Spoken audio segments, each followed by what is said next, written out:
For the last few years, I've had this sense that everything I learned as a kid about how America's government works is completely wrong. But I had no idea how bad things actually were until I saw this one graph. Researchers at Princeton University looked at more than 20 years worth of data to answer a pretty simple question: does the government represent the people? Now, this is what they found. This axis here represents public support for any given idea. On the left, at 0%, are ideas that not a single American wants. On the right, at 100%, are ideas that everyone supports. This axis represents the likelihood of Congress passing a law that reflects any of these ideas, from a 0 to a 100% chance. On this graph, an ideal republic would look like this. If 50% of the public supports an idea, there's a 50% chance of it becoming law. If 80% of us support something, there's an 80% chance. You get the idea. Now, most Americans would probably agree that, with a few exceptions, we should be as close to this ideal as possible. Unfortunately, the way America actually works doesn't even come close. Take an idea that nobody supports, literally nobody, and it has about a 30% chance of becoming federal law. Now, take an incredibly popular idea, the most popular idea this country has ever seen, and there's also about a 30% chance of it becoming law.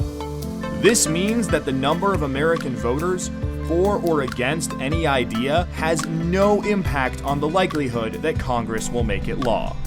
Put another way, and I'm just going to quote the Princeton study directly here, the preferences of the average American appear to have only a minuscule, near zero, statistically non-significant impact upon public policy.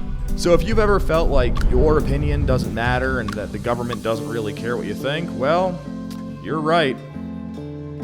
But there's a catch. This flat line only accounts for the bottom 90% of income earners in America. Economic elites, business interests, people who can afford lobbyists, they get their own line.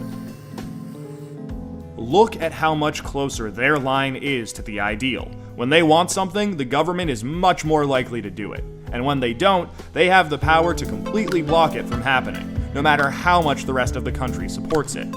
They get what they want, and guess who ends up paying for it?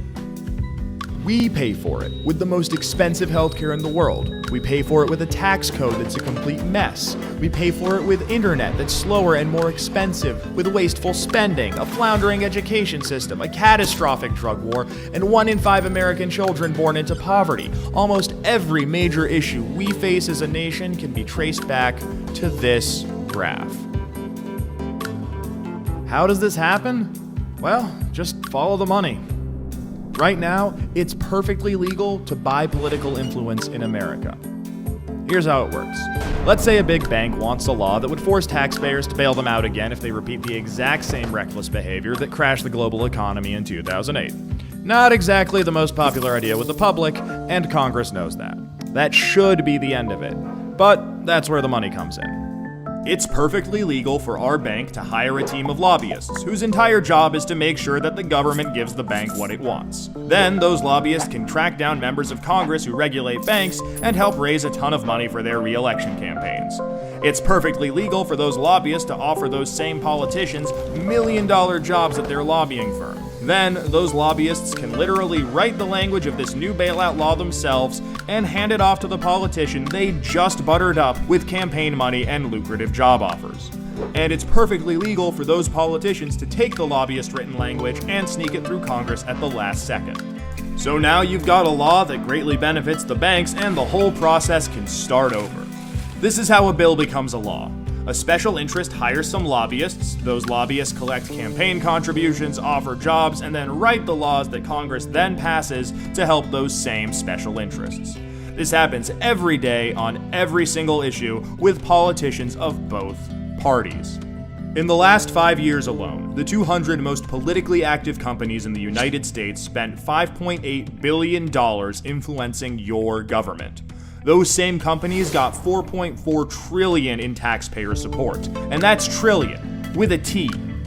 And that's just the top 200 companies. Never mind every other special interest, every union, every trade association, and every billionaire. Every single one of them can use their money to buy political influence. You know, there's this idea out there that this only became a problem after the Supreme Court's Citizens United decision in 2010. But the data goes back almost 40 years, and the results are clear. Corruption is legal in America. And as long as it is, anyone who can spend money to buy political influence will.